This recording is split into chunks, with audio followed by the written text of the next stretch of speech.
The magic thing about home is that it feels good to leave and it feels even better to come back. Sa 2 dekada naming pagsasama ni Tatay Mark, 3 beses ko pa lang itong napuntahan. Ang huli naming bisita ay ang kasama pa si Papa noong 3 years old pa lang si Heaven.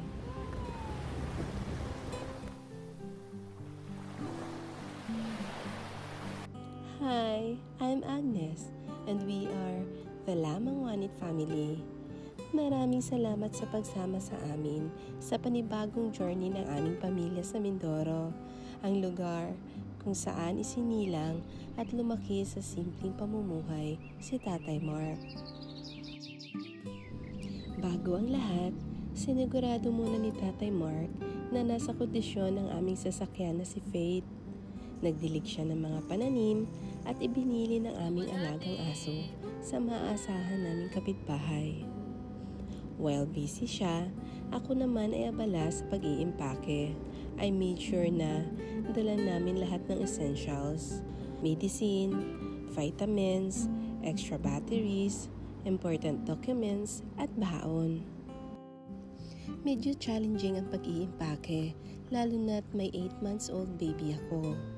Kaya naman, mas gusto kong gawin ito habang masarap ang tulog niya para mas makafocus ako.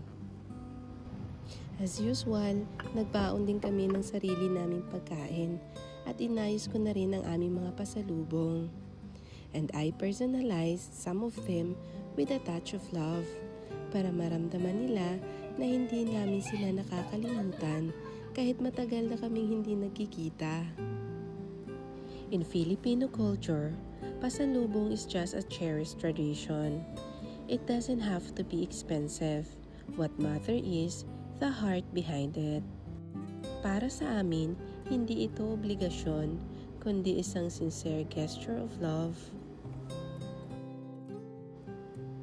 Maaga kaming nagising, pero tanghali na rin kaming nakabiyahe.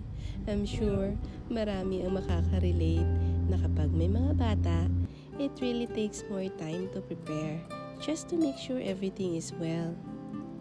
Pero bago ang lahat, we ask for God's guidance.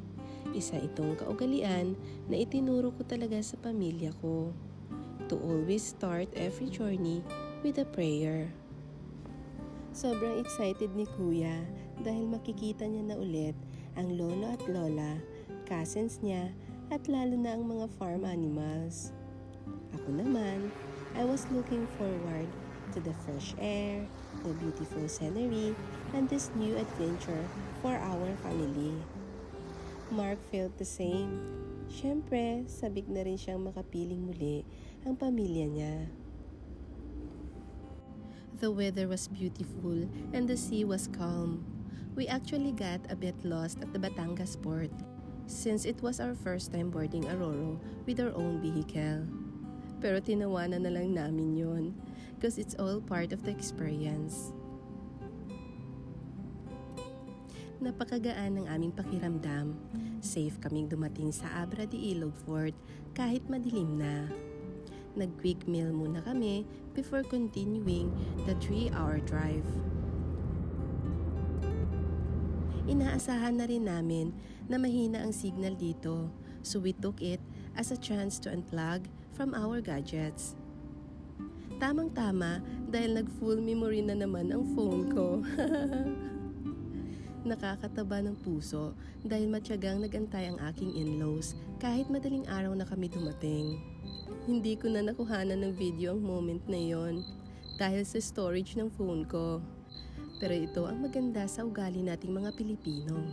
Kapag mahalaga ka, talagang mararamdaman mo.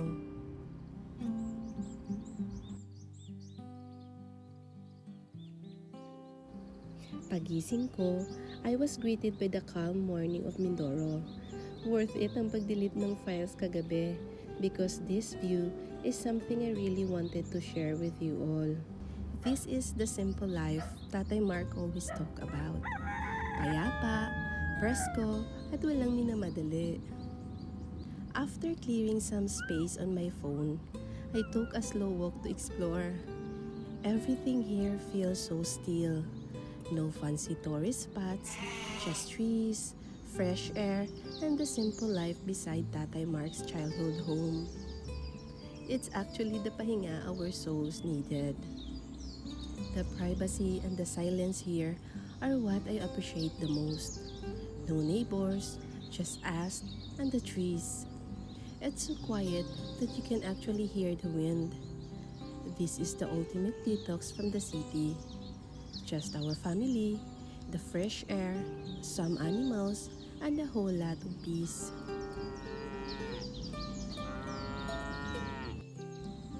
Time feels different here. Hindi ko na alam kung breakfast o lunch na ba. I didn't get to film the sunset, but I captured the kids bonding with their grandparents. Seeing them together after all these years, it's the most beautiful part of the journey. These are the memories that no phone storage limit could ever take away.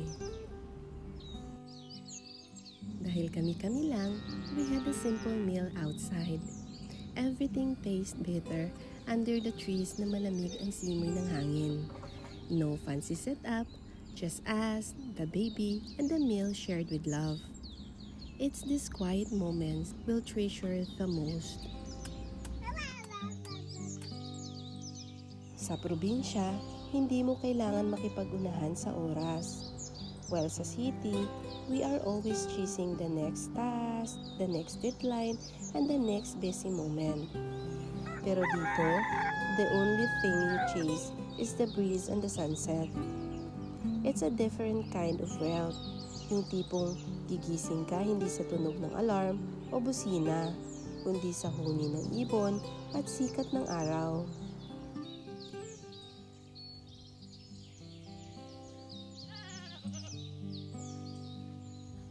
Dito, we realize that we don't need much to be truly happy. We often complicate our lives in the city, thinking we need more things to feel successful. But seeing the contented smiles of the people here, you realize that peace of mind is the ultimate success. It's a reminder that while the city feeds our ambition, the province feeds our soul.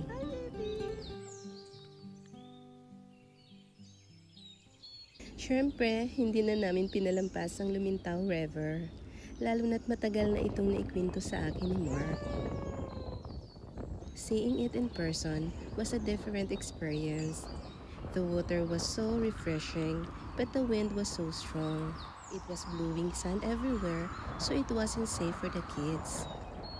We tried to capture as much as the beauty as we could, but nature had other plans for us that day. So we decided to head to the beach instead, where we could enjoy the water more comfortably. We had so much fun in the pool. Hindi na sayang ang araw because we made beautiful memories together. Looking at the kids splashing and playing, I realized that happiness doesn't have to be complicated. Spending this quality time with our loved ones away from the busy daily schedule is exactly what we needed to reconnect. There is something about the salty breeze and the sound of a crashing waves that makes everything feel calmer and happier. Even if we were just sitting on the sand, sharing simple stories, and laughing without any worries, every second felt like a gift. We went home with a heart full of content, knowing that these are the unforgettable moments we will always carry with us. Watching the sunset paint the sky in shades of orange and pink was a magical sight that we will cherish forever.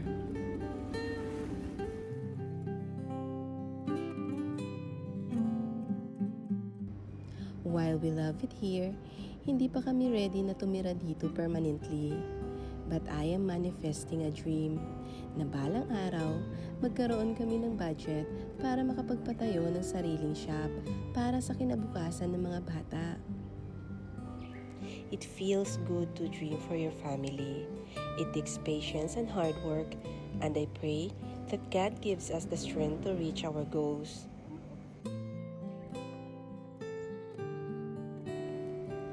Napakabait ng aking in-laws.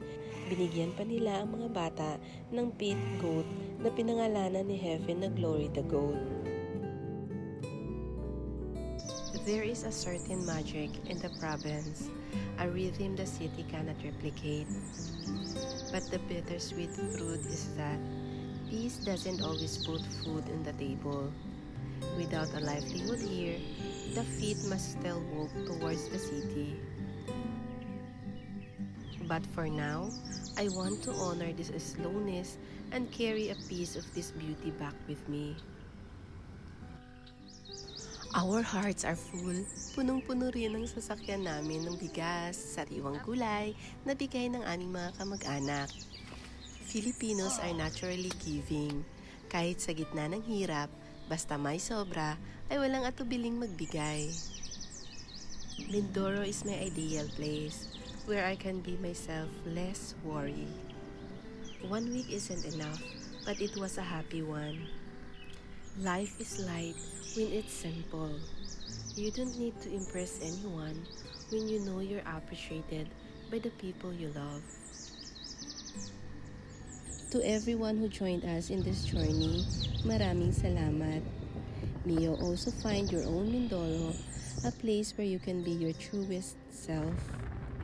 Until our next adventure, hanggang sa muli, ingat!